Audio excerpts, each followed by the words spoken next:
Hello बच्चों, आज हम लोग आयन इलेक्ट्रॉन विधि द्वारा आयनिक समीकरण को संतुलित करेंगे।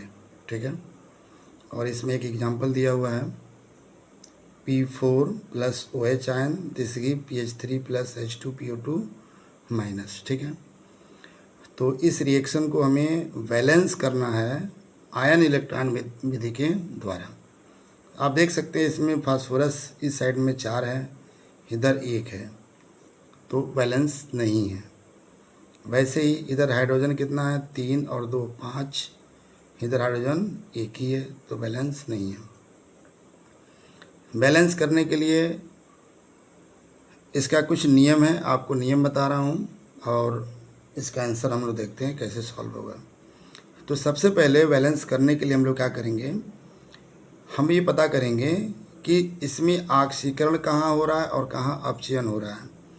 तो ऑक्सीकरण को निकालेंगे और किसको देखेंगे, अपचयन को। ठीक है, तो यहाँ देख सकते हैं आप P4 है, तो इसके पास अगर कुछ नहीं है तो यहाँ पे इसका ऑक्सीकरण अवस्था कितना होगा, 0 होगा।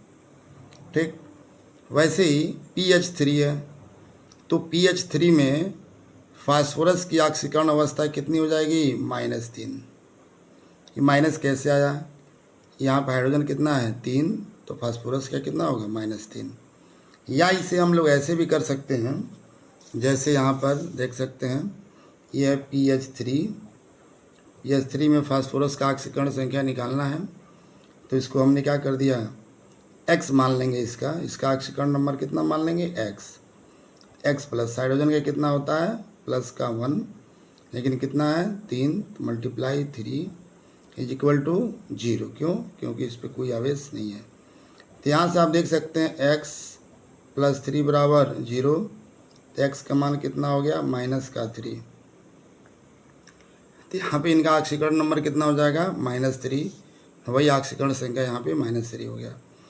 अब यहाँ पर हम ये भी चेक करेंगे H2PO2 माइनस में इस फास्फोरस की ऑक्सीकरण संख्या कितनी है। तो आइए फिर से यहाँ पर हम लोग निकाल लेते हैं H2PO2 नेगेटिव में फास्फोरस का ऑक्सीकरण संख्या। तो यहाँ देख सकते हैं इसको हम लोग क्या मानेंगे, अगेन माना फास्फोरस की ऑक्सीकरण संख्या x है। तो पहले हम देखेंगे यहाँ हाइड्रोजन है, यहाँ कितना होता है हाइड्रोजन का, 1 + 1 होता है। कितने हाइड्रोजन है, 2, तो गुणा 2 प्लस इसका कितना माना है, x प्लस ऑक्सीजन का है कितना होता है, -2 एक ऑक्सीजन का, लेकिन कितने हैं यहाँ पे, 2 है, तो मल्टीप्लाई 2 इज इक्वल टू, अब यहाँ पे 0 नहीं होगा, यहाँ पे होगा -1। क्यों, क्योंकि इसके पास आवेश कितना माइनस, तो -1 होगा।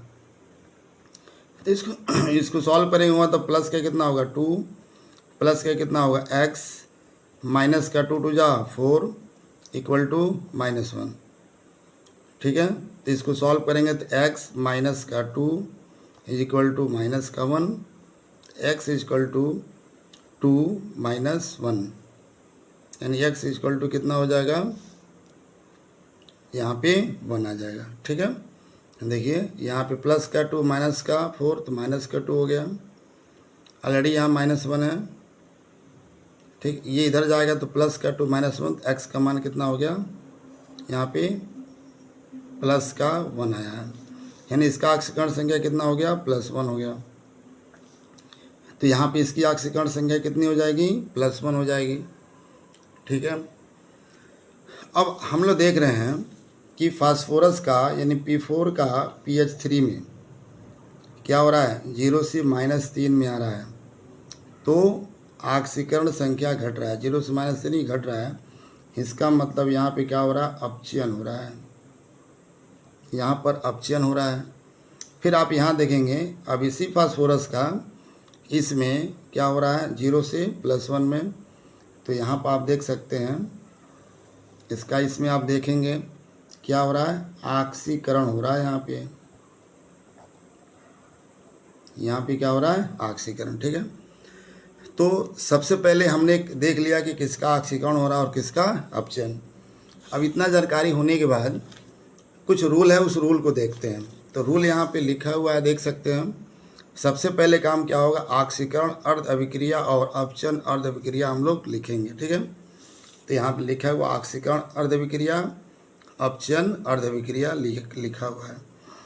तो ऑक्सीकरण किसका हो रहा है? P4 का H2PO2 माइनस में, तो यहाँ पे क्या लिखेंगे? H2PO2 negative. इसमें क्या हो रहा है? ऑक्सीकरण। चूँकि हम लोग ऑक्सीकरण को अलग लिख रहे हैं, अपचयन को अलग लिख रहे हैं, इसलिए ऑक्सीकरण अर्धविक्रिया बोला जा रहा है या अपचयन अर्धविक्रिया बोला जा रहा है। अब क्या करेंगे? इसका ऑक्सीकरण अर्धविक्रिया को अलग कर दिया और इसी तरीके से अपचयन अभिक्रिया को भी हम लोग लिख लेंगे। क्या होगा? P4 से कहाँ जाएगा? PH3 में। ठीक है। अब हम लोग आते हैं इसके रूल पर, नियम पर आते हैं। तो नियम क्या है यहाँ पे देख सकते हैं। दूसरा नियम क्या है? हाइड्रोजन ऑक्सीजन को छोड़कर अन्य तत्वों को पहले क्या करेंगे? संतुलित कर लेंगे। ठीक है। तो इसमें क्या है? हाइड्रोजन भी है, ऑक्सीजन भी है, पहले इसको नहीं बैलेंस करेंगे। अन्य तत्व में क्या होगा? फास्फोरस है। यहाँ कितना फास्फोरस है? 4। इसमें कितना है? 1। तो यहाँ पे कितने से गुणा करना पड़ेगा? 4 से गुणा कर देना पड़ेगा। ठीक है। अब फास्फोरस दोनों तरफ संतुलित हो गया। ठीक है। इसके बाद क्या करेंगे? नियम नंबर 2 पाते हैं। 1 2 के बाद अब नियम नंबर 3। जिस ओर ऑक्सीजन की कमी हो उधर H2O तथा जिस ओर हाइड्रोजन की कमी है उधर हाइड्रोजन आयन को जोड़कर बराबर करते हैं। ठीक है। तो आप यहाँ देख सकते हैं, जिधर ऑक्सीजन की कमी हो उधर क्या जोड़ेंगे? H2O। तो इधर कितना ऑक्सीजन है? 4 से गुणा करेंगे तो 8 है। इधर कितना ऑक्सीजन है? 1 भी नहीं है। तो इधर हमको पानी जोड़ना पड़ेगा। ऑक्सीजन को संतुलित करने के लिए H2O जोड़ते हैं। तो कहीं भी इसमें जोड़ेंगे तो अगले लाइन में लिख सकते हैं हम लोग। यहाँ पे क्या है? P4 ऑलरेडी पहले से है, प्लस कितना लिखेंगे यहाँ पे? 8 H2O से फिर क्या होगा? यहाँ बनेगा 4 H2PO2 माइनस। ये हो गया। ऑक्सीजन संतुलित हो गया। अब हम लोग संतुलित करेंगे हाइड्रोजन को। हाइड्रोजन की कमी को हाइड्रोजन आयन के द्वारा संतुलित करेंगे। तो आपने देखा इधर हाइड्रोजन कितना है? 4 दूनी 8 है। यहाँ पे क्या 8 दूनी 16 हाइड्रोजन है। तो हाइड्रोजन आयन किधर, हाइड्रोजन की संख्या किधर ज़्यादा है? इधर ज़्यादा। इधर क्या है? कमी है। कितना कमी है? इधर 16, इधर 8। तो इधर 8 की कमी हो रहा है। अगले लाइन से हम लिख लेंगे P4 plus 8 H2O, this give 4 H2PO2 minus plus 8 क्या होगा यहाँ पे? हाइड्रोजन आयन कर लेंगे। ठीक है। नेक्स्ट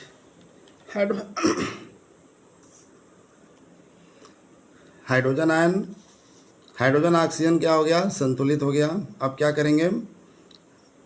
आवेश को इलेक्ट्रॉन से क्या करेंगे? संतुलित करेंगे। इसमें आवेश चेक करते हैं। ठीक है। इधर देखो, इधर कोई आवेश नहीं है। फास्फोरस पे कोई चार्ज नहीं दिख रहा है। ऑक्सीजन पे मतलब H2O पर कोई चार्ज आवेश नहीं दिख रहा है। यहाँ कितना? 1 नेगेटिव दिख रहा है, लेकिन इससे पहले कितने का मल्टीप्लाई है? 4 से। यहाँ कितना नेगेटिव हो गया? 4 नेगेटिव है। लेकिन यहाँ कितना है? 8 पॉजिटिव है। तो इसको माइनस कर देंगे। 8 पॉजिटिव में से 4 नेगेटिव को माइनस करेंगे तो होगा 4 पॉजिटिव होगा। 4 पॉजिटिव का मतलब इधर है कि इधर 4 इलेक्ट्रॉन की कमी है। इधर पॉजिटिव का मतलब इलेक्ट्रॉन की कमी होता है। तो कमी कितना की है? 4 की कमी है। ठीक है ना। यहाँ पे 4 नेगेटिव, 8 हाइड्रोजन है। 8 में से 4 को माइनस करेंगे तो 4 इलेक्ट्रॉन अगर इधर जोड़ देंगे तो बैलेंस हो जाएगा। अगले लाइन से लिख लेते हैं हम लोग P4 plus 8 H2O, this give क्या होगा? 4 H2PO2 negative plus 8 hydrogen ion plus 4 electron. ठीक है। इतना हम लोगों ने कर लिया। अब इसको ये क्या हो गया? इसमें आपने देखा हाइड्रोजन बैलेंस हो गया, ऑक्सीजन बैलेंस हो गया, फास्फोरस भी बैलेंस हो गया और जो आवेश था वो भी बैलेंस हो गया। ठीक। अब क्या करेंगे, इसको हम मान लेंगे इक्वेशन नंबर क्या है, ये 1 इक्वेशन नंबर 1 है, ठीक है। अब क्या होगा, अपचयन अर्धविक्रिया क्या है, अपचयन अभिक्रिया। अब इसको हम लोग संतुलित करेंगे। तो सेम वैसे ही है, जो नियम हम लोगों ने यहाँ पढ़ा सेम नियम को यहाँ पे फॉलो करेंगे। अब इसमें देखिए फास्फोरस कितना है 4, यहाँ कितना है 1। तो पहले हम लोग फास्फोरस को भी करेंगे क्योंकि हाइड्रोजन ऑक्सीजन को भी नहीं करना है। तो क्या कर देंगे, यहाँ पे लिखेंगे P4 से क्या होगा 4PH3। तो फास्फोरस यहाँ बैलेंस हो चुका है, ठीक है। अब हम लोग क्या करेंगे, ऑक्सीजन तो है नहीं, हाइड्रोजन यहाँ पे दिख रहा है, हाइड्रोजन को संतुलित करेंगे। तो हाइड्रोजन का कितना है यहाँ पे 4×3 12, तो 12 हाइड्रोजन इधर एक्स्ट्रा है। तो हाइड्रोजन को संतुलित करने के लिए हाइड्रोजन आयन से करेंगे। अब इधर जोड़ देंगे, देखिए क्या होगा P4 + 4×3 12 हाइड्रोजन आयन, और क्या होगा 4PH3, ठीक। अब अगला स्टेप हम लोग का क्या होगा, आयन को संतुलित करेंगे। आयन कितना, इधर एक भी नहीं आया, कितना है पॉजिटिव में कितना है 12। तो इस पॉजिटिव को न्यूट्रल करना है, तो ये प्लस में है तो हमको क्या करना पड़ेगा, 12 इलेक्ट्रॉन को जोड़ देंगे। तो ये 12 पॉजिटिव 12 इलेक्ट्रॉन से कैंसिल होगा तो न्यूट्रल हो जाएगा, इधर इधर दोनों तरफ बराबर हो जाएगा, ठीक है। तो यहाँ करेंगे P4 + 12 hydrogen ion + 12 electron, this give 4PH3। तो यहाँ पे ये चीज़ हो गया। अब यहाँ देख सकते हैं हाइड्रोजन भी बैलेंस हो गया, फास्फोरस भी बैलेंस हो गया, अब एस भी बैलेंस हो गया। अब इसको मान लेंगे इक्वेशन नंबर क्या है 2 है, यहाँ पे इक्वेशन नंबर क्या हो जाएगा 2 हो जाएगा, ठीक है। Equation number 2। अब क्या करेंगे, देखिए 5वां नियम क्या है, जब ये तीनों नियम हो गया यहाँ से 4 नियम तक, इलेक्ट्रॉन की संख्या को बराबर हम लोगों ने कर लिया। तो अब दोनों समीकरण को इलेक्ट्रॉन की संख्या बराबर करके क्या करेंगे, जोड़ेंगे। हम दोनों को जोड़ लेंगे, इलेक्ट्रॉन को बराबर करके दोनों समीकरण को जोड़ना है। तो समीकरण 1 यहाँ पे है, इसको लिखते हैं यहाँ पे, ये क्या है P4 + 8H2O, this give 4H2PO2 minus +8H plus 4 electron, ठीक है। दूसरा इक्वेशन यहाँ पर है, ये वाला इक्वेशन है, यहाँ पे कितना है P4 + 12H plus 12 electron, this give क्या है यहाँ पे 4PH3। अब इसको हमें क्या करना है, जोड़ देना है। क्या करना है, जोड़ना है। अब एक बात ध्यान रहे, जोड़ते समय इलेक्ट्रॉन कैंसिल आउट होना चाहिए, ठीक है।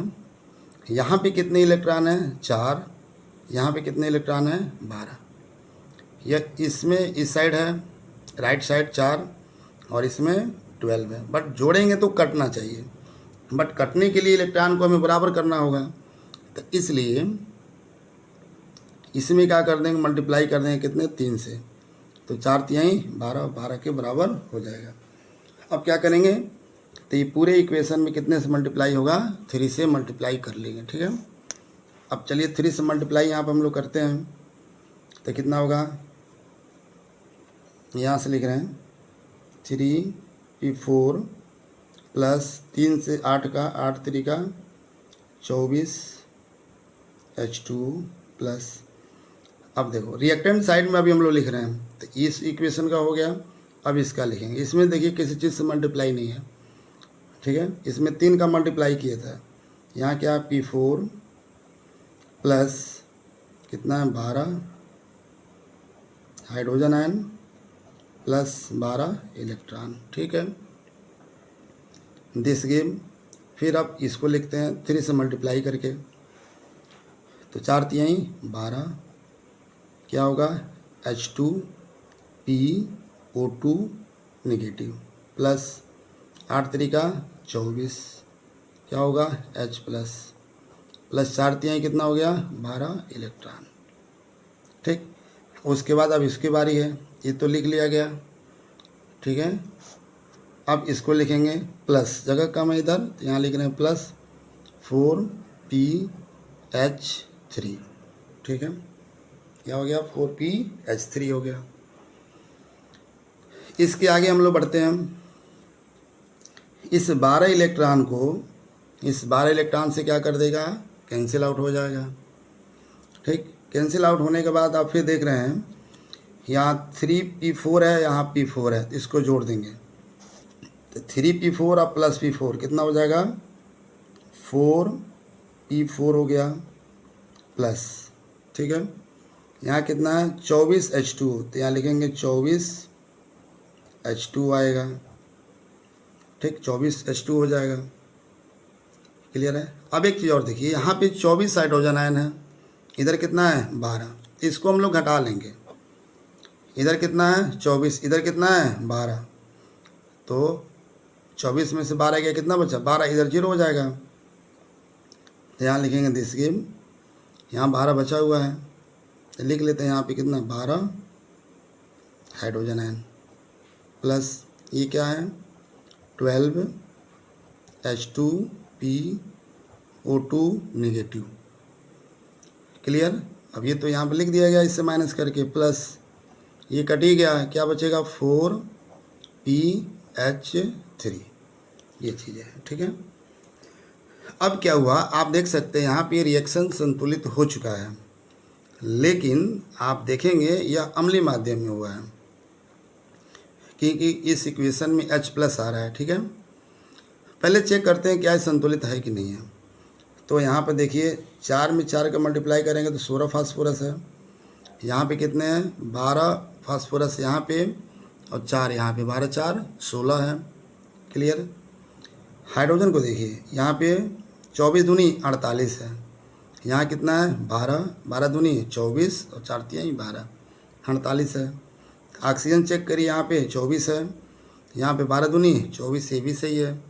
आवेश को चेक करिए, इधर कोई चार्ज नहीं, इधर कितना 12 प्लस में है और 12 क्या है माइनस में, 12 प्लस और 12 माइनस में, तो प्लस माइनस कैंसिल होगा तो क्या हो गया न्यूट्रल हो गया। तो ये कौन सा माध्यम है, ये अम्लीय माध्यम में है। लेकिन क्वेश्चन में हम लोगों का क्या था, आप यहाँ देख सकते हैं इस क्वेश्चन में दिया गया था OH यहाँ नेगेटिव था, ठीक है। OH नेगेटिव का मतलब यह क्षारीय माध्यम है, तो हम लोग इसको क्षारीय माध्यम में ही संतुलित करेंगे, ठीक है। तो क्षारीय माध्यम में, तो अम्लीय माध्यम से क्षारीय माध्यम में बनाने के लिए अब क्या है, लास्ट इसका रूल नंबर है, क्षारीय माध्यम के लिए हाइड्रोजन आयन के बराबर OH आयन जोड़ देते हैं, ठीक है। जितने हाइड्रोजन आयन हैं उतने OH आयन दोनों तरफ जोड़ देंगे। तो आप यहाँ देख सकते हैं यहाँ कितने हाइड्रोजन आयन हैं 12, तो हम इस साइड भी 12 और इस साइड भी 12 क्या OH आयन जोड़ देंगे, ठीक है। चलिए ऐड करके हम लोग देखते हैं क्या आता है। तो ये होगा 4p4 plus 24H2O plus 12OH minus, इधर तो जोड़ दिया 12, क्योंकि इधर प्लस में 12 था हाइड्रोजन आयन, तो 12 ही हमको OH आयन जोड़ना है इसी के बराबर, बट दोनों साइड जोड़ेंगे। यहाँ कितना है 12 OH, 12 हाइड्रोजन आयन है, ठीक है। पहले इसी को लिख लेते हैं, और 12 हमने क्या जोड़ दिया OH आयन को जोड़ दिया, क्योंकि 12 इधर OH आयन हमने जोड़ा है, यहाँ भी क्या होगा 12 OH आयन हो गया। अब प्लस कहीं भी लिख सकते हैं इधर हम, ये क्या है 12H2PO2 नेगेटिव है, अब प्लस का है 4PH3 है, ठीक है। क्लियर। आगे बढ़ते हैं, एक लाइन और हम लोग देखते हैं। अच्छा ये देखिएगा 12 हाइड्रोजन आयन है, 12 OH आयन, दोनों मिलकर के क्या बना लेगा जल बना लेगा। कितना जल 12H2 यहाँ बन जाएगा, ठीक है। यहाँ 12H2 बनेगा, यहाँ कितना है 24H2 है। एक स्टेप बढ़ा ही लेते हैं, तो 4P4 plus 24H2O plus 12OH minus ion, यही कितना हो जाएगा 12H2O प्लस कितना होगा 12H2PO2 निगेटिव प्लस 4PH3 है। ठीक है, अब क्या करेंगे, कुछ कैंसिल यहाँ पर हो रहा है तो उसको क्या कर देंगे, कैंसिल भी कर देंगे। ठीक, जैसे यहाँ पे 24 है, यहाँ कितना है 12, तो इसको 12 को घटा लेंगे इधर से, तो यहाँ कितना बच जाएगा 12H2O बच जाएगा। क्या बच जाएगा 12H2O और प्लस 12OH हो जाएगा। तो फाइनल यहाँ पे इक्वेशन बनेगा यहाँ पे 4P4 plus 12H2O plus 12OH minus this give, ये कट चुका है 12H2PO2 माइनस प्लस 4PH3। ये क्या है, आपका संतुलित समीकरण है आयन इलेक्ट्रॉन विधि द्वारा। बट इस रिएक्शन को आप और छोटा कर सकते हैं काट करके। कैसे, देखिए यहाँ भी 4 है, यहाँ भी 12 है, यहाँ 12, यहाँ 12, यहाँ 4 है, तो 4 से दोनों तरफ भाग दे दीजिए, छोटा हो जाएगा। तो क्या बचेगा P4 plus 4 3 12 3H2O plus 4 3 12 3OH negative, this give 4 3 12 3H2PO2 negative plus कितना होगा PH3। ये रिएक्शन आपको यहाँ मिला है, थोड़ा कट गया था, ध्यान दे दीजिए। P4 प्लस 3H2O, ठीक है, P4 प्लस कितना 3H2O, 12 से भाग करेंगे, 12 में 4 से भाग करेंगे 3, 12 में 4 से भाग करेंगे तो 3, 12 में 4 से भाग करेंगे तो 3, और 4 में 4 से भाग करेंगे तो कितना होगा 1 हो जाएगा। ठीक, आप ये देख सकते हैं, यह जो इक्वेशन आपको आया हुआ है यहाँ पे, वह इक्वेशन क्षारीय माध्यम में है। यहाँ पे क्या है 3OH माइनस का मतलब यह अभिक्रिया क्षारीय माध्यम में संपन्न हो रहा है। ठीक, अब चेक करते हैं क्या संतुलित है या नहीं है। तो 4 फास्फोरस यहाँ पे है, यहाँ पे देखिए 3 फास्फोरस 1 4 है, हाइड्रोजन 3 दूनी 6 और 3 9, इधर 9 हाइड्रोजन है, इधर 3 दूनी 6 3 9 है। ऑक्सीजन इधर कितना है 3, इधर कितना है 3 3 3 6, इधर कितना है 3 दूनी 6, देखो यहाँ 2 O2 है, यहाँ 6। ठीक, आवेश चेक करते हैं, यहाँ 3 नेगेटिव में है, इधर भी क्या है 3 नेगेटिव में, देखो यहाँ 3 है, 1 नेगेटिव है, यहाँ 3 नेगेटिव, इधर 3 नेगेटिव, इधर 3 नेगेटिव, तो बराबर है, कैंसिल भी हो सकता है।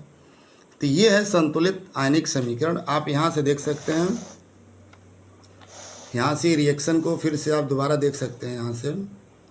ठीक है, तो इस रिएक्शन को आपको स्टेप बाय स्टेप समझाया गया है, इसलिए थोड़ा और लंबा भी हो गया, टाइम भी ज़्यादा लगा, वरना इसको स्टेप और कम भी किया जा सकता था। ठीक है, तो दैट्स ऑल।